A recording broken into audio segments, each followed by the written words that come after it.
আসসালামু আলাইকুম। আমার নবম দশম শ্রেণীর প্রিয় শিক্ষার্থীরা, তোমাদেরকে পৌরনীতি ও নাগরিকতা বিষয়ক অনলাইন ক্লাসে স্বাগত জানাচ্ছি।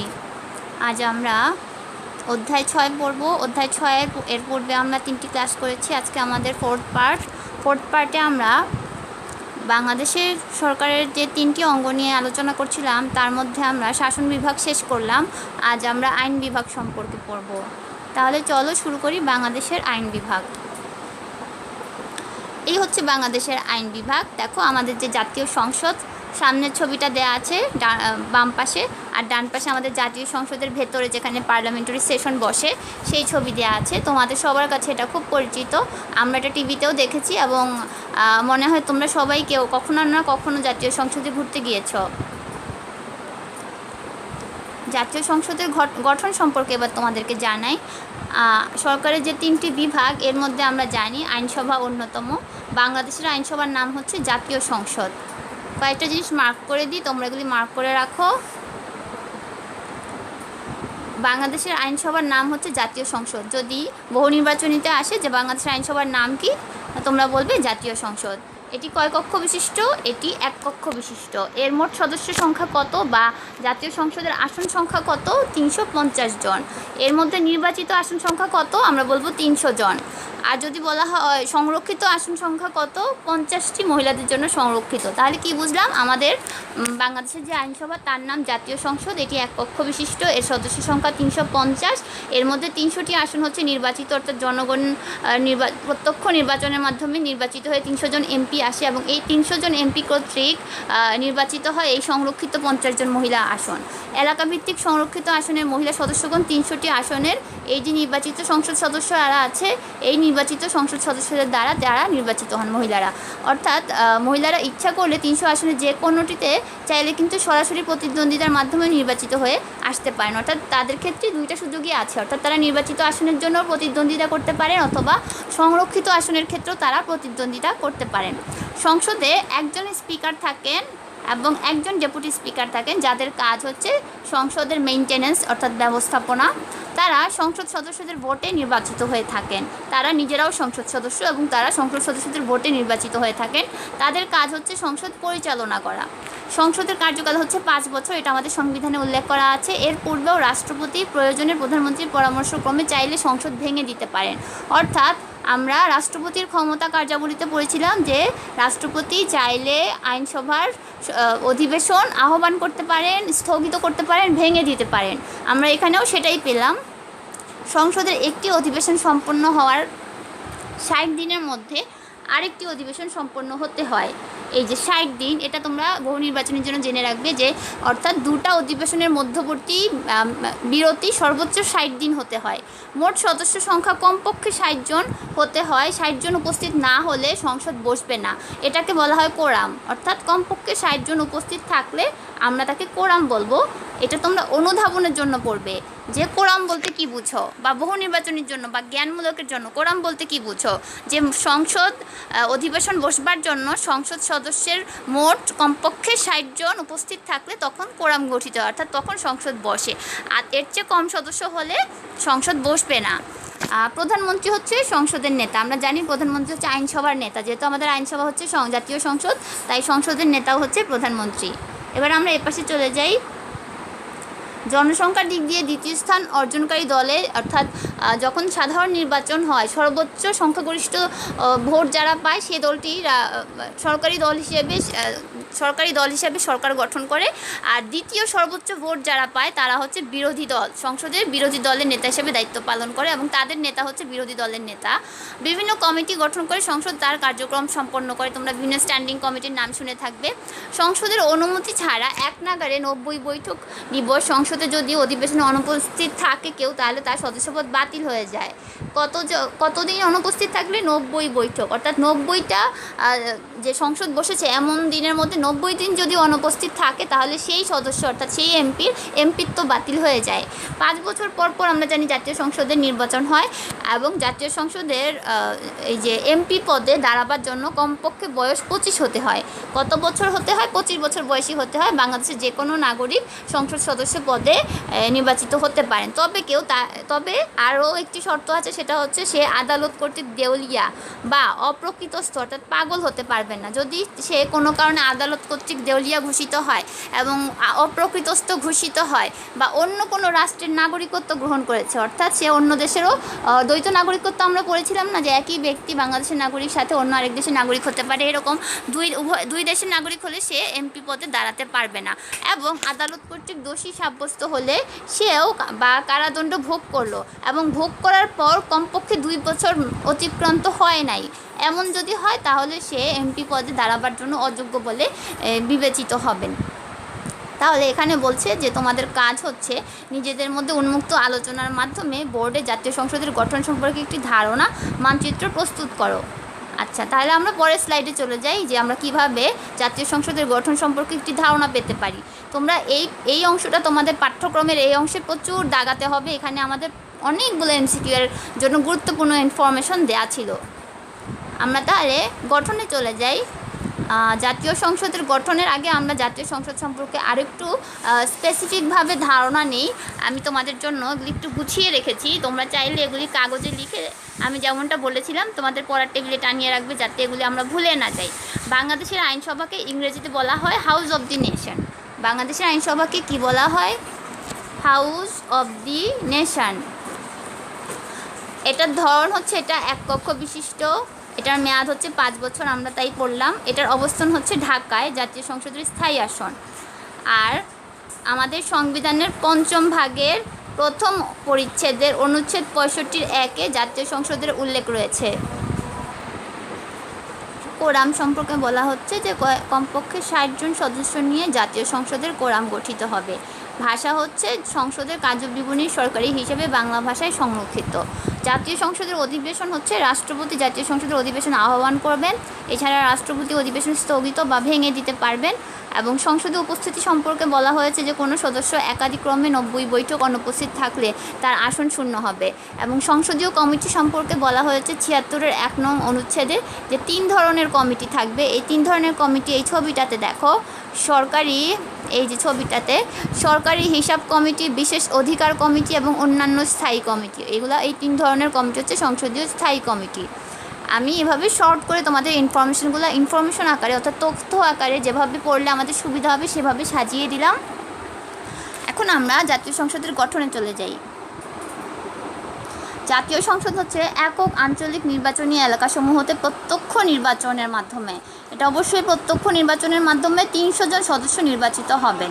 এছাড়া 50টি সংরক্ষিত মহিলা আসন সংসদ সদস্যদের দ্বারা তারা নির্বাচিত হয়ে থাকেন।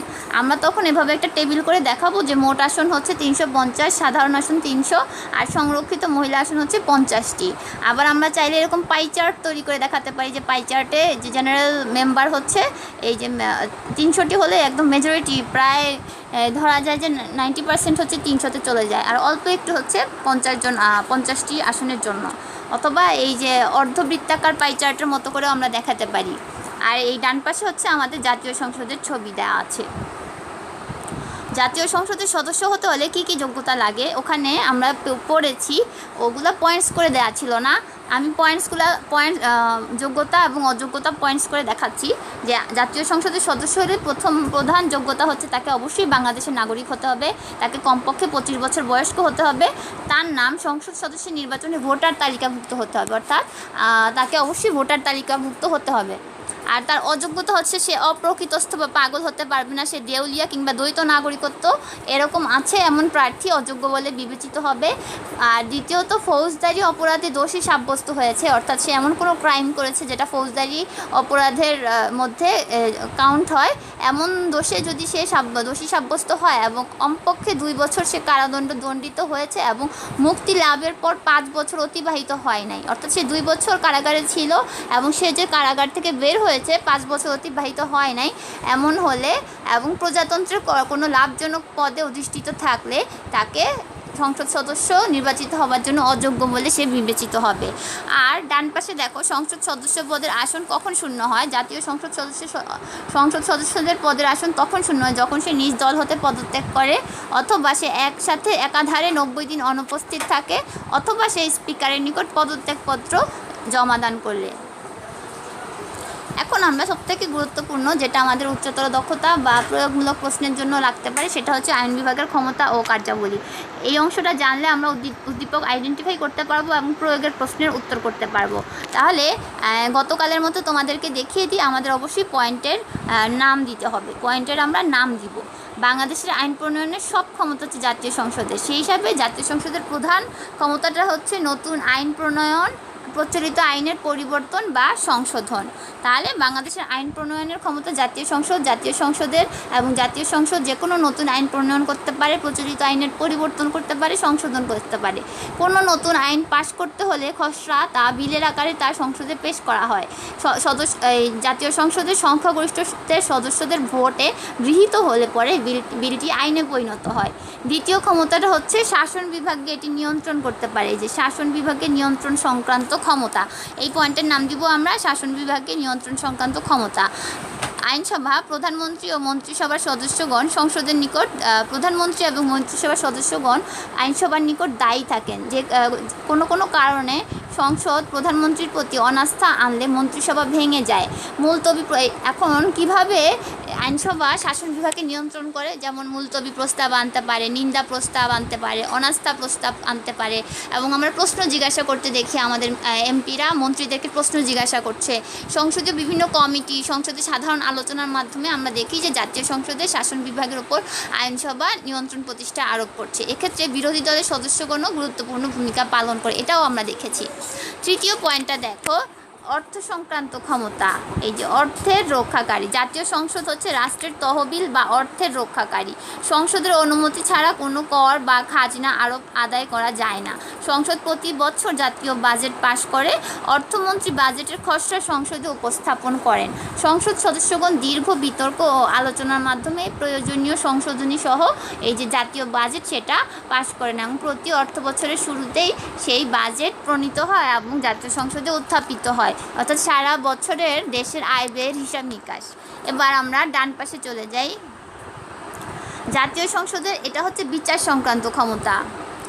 বিচার সংক্রান্ত ক্ষমতা, জাতীয় সংসদের বিচার সংক্রান্ত ক্ষমতা আছে। কোনো সংসদ সদস্য অসংসদীয় আচরণ করলে বা অসদাচরণ করলে স্পিকার তাকে চাইলে বহিষ্কার করে দিতে পারে।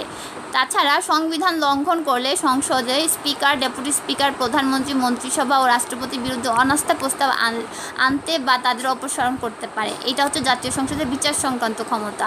এছাড়া সংসদ সংবিধানে উল্লেখিত নিয়মের ভিত্তিতে সংবিধান সংশোধন করার এই যে গুরুত্বপূর্ণ ক্ষমতাটা হচ্ছে জাতীয় সংসদের হাতে। জাতীয় সংসদ ব্যতীত সরকারের আর কোনো বিভাগ সংবিধানে হাত দিতে পারে না। সংবিধান সংশোধন করার একমাত্র ক্ষমতা জাতীয় সংসদের হাতে।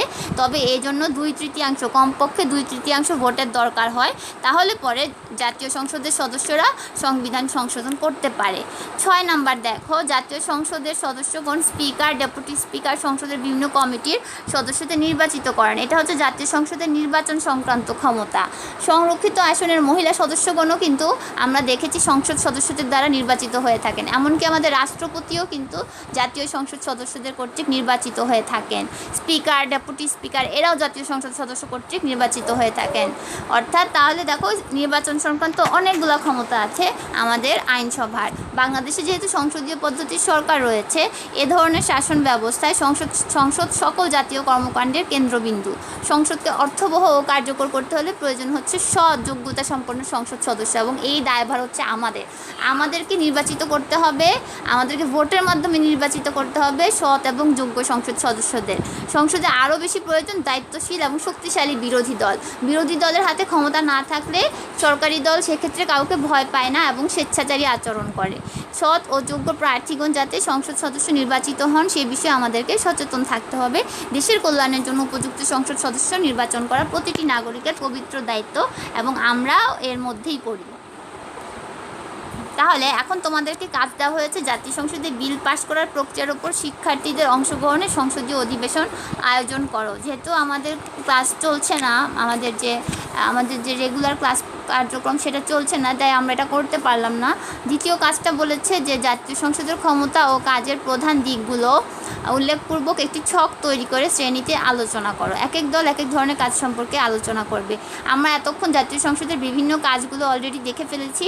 এখন আমি তোমাদেরকে দেখিয়েই দিলাম যে কাজগুলোর হেডলাইন কী হবে, পয়েন্টসগুলো কী হবে, পয়েন্টের হেডলাইন কী হবে।